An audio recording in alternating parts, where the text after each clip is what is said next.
Dear height and welcome back, my fellow ungood Americans. I am Jana Nestor, the Shining Star. Do not forget to like and subscribe, you lazy bastards. Thank you. Pre-Columbian South Americans of 400 BC had founded the Virgin Islands first, then later on had become the Taino peoples, also known as the Arawak tribes, made up of mostly the Saladoid peoples of the Amazon basin, along with many other bloodlines that kind of bled in and fused over time. They occupied many of the islands of the Caribbean and Venezuela, emerging somewhere around 1000 AD as the Kilango people of the Virgin Islands. Among the islands is today's star fellow ungood American, Little St. James. Yes, an island is a living being, therefore is subject of an uncouth fellow American. It started out as an indigenous fishing route, then turned into a thriving network of villages and farming, of which of course they had built their housing, ceremonial temples, big spacious areas for sports, and other setups to make clothes and jewelry. Sounds like a well-advanced civilization to me. Leading us into the devastating horrors of the European invasion and colonization. Sometimes I wonder why I do this channel when I go to speak of these things. They're so awful. But then again, knowledge is power. The history should never die. The Taino peoples were instantly enslaved, raped, hunted down like animals, and diseased out by European powers of the English, French, Spanish, Dutch, and Danish. A great start to the Island of Horrors, no? And I do cover deeper details in my other video, First Native and European Encounters.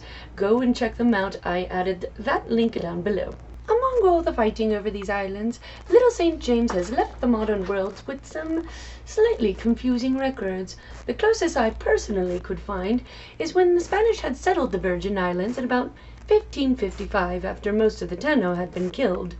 And if they weren't killed, they were enslaved and bred out. Kind of like a prima nocta on some evil-ass steroids.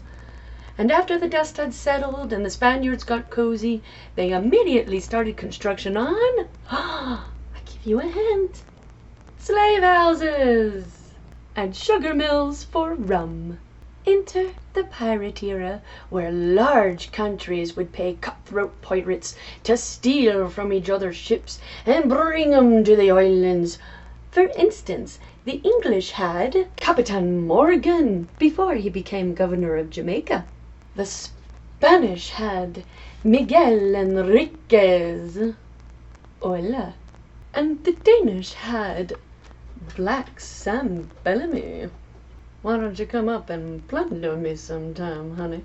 Then there's the purchase of Little St. James Island along with its sister islands, bought by the Danish West India Trading Company, although records do say that they mostly settled on St. Thomas and St. John's in the mid to late 1600s and kept it till about 1917. By this point, piracy had come to a close. The islands were slave-driven plantations of sugar cane for rum, blue plant of indigo for dyeing textiles, and of course, the top textile of the time, cotton. By 1848, slavery had finally been abolished for the islands. Meanwhile, Little St. James had many overseers and private owners, but many of those records are lost to Danish history books. The only transactions I could find of Little St. James Island during Danish rule was from a John James and an Anthony Jones in 1780. But that's it. The information on those two is kaput. Not even pictures of them. So personally, I think they may have been overseers of slaves for pre-abolition times, with private money behind the island's upkeep. The island changed hands again, this time to a James Lytton Jr., reportedly a cousin of Alexander Hamilton, a founding father of America in the late 1700s.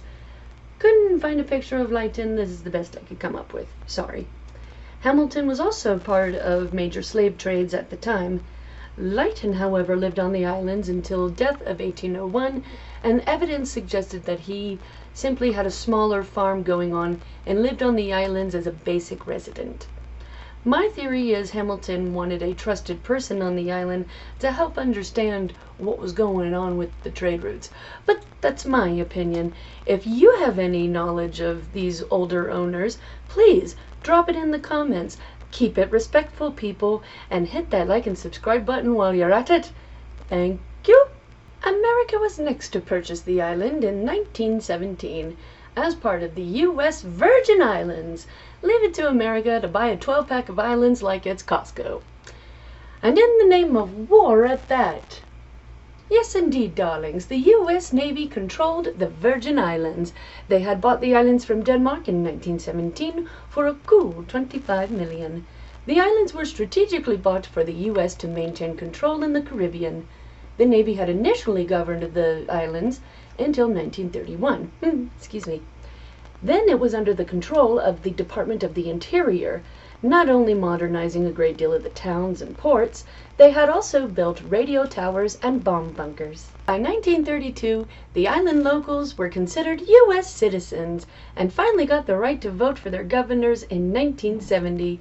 After the Panama Canal and World War II, the islands had faced the bad side of tourism and to this day have a hard time with customs, immigrations, rich people taking up the land and natural resources, and somewhere in this time frame, Little St. James' records of ownership is lost yet again.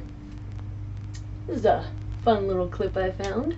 Enter Art Cumin in 1997, a venture capitalist with his wife Diane. They had purchased the island from an unknown source.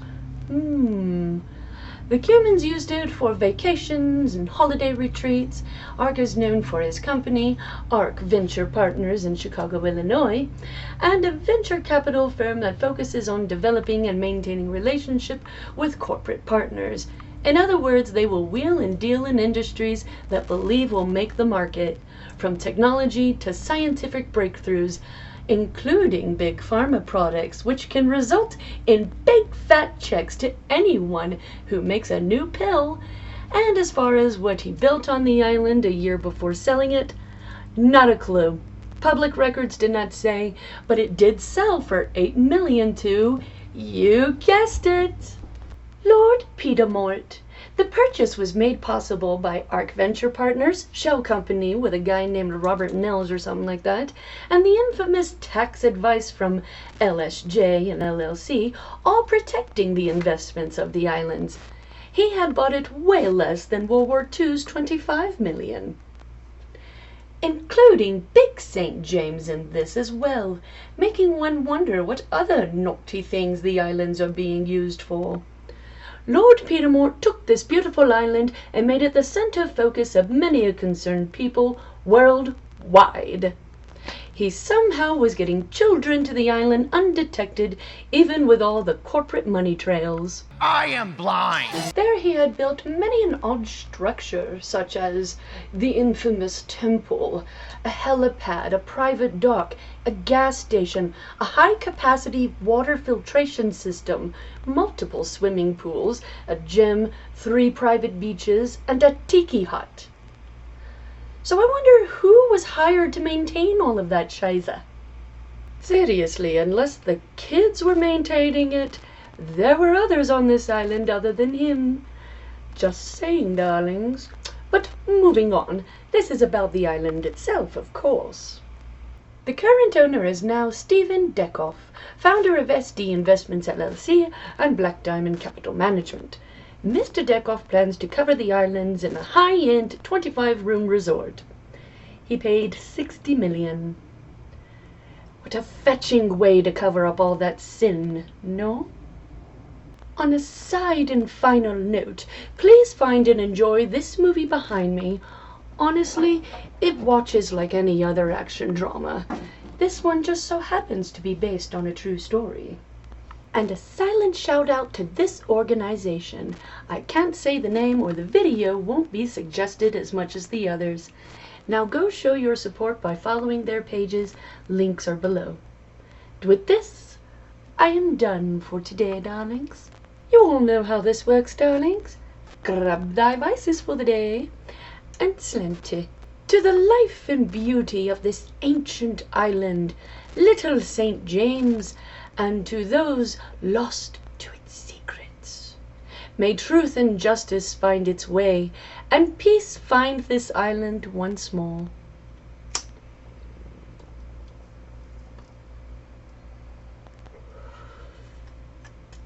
Be careful in those shark-infested waters, darling. Slán.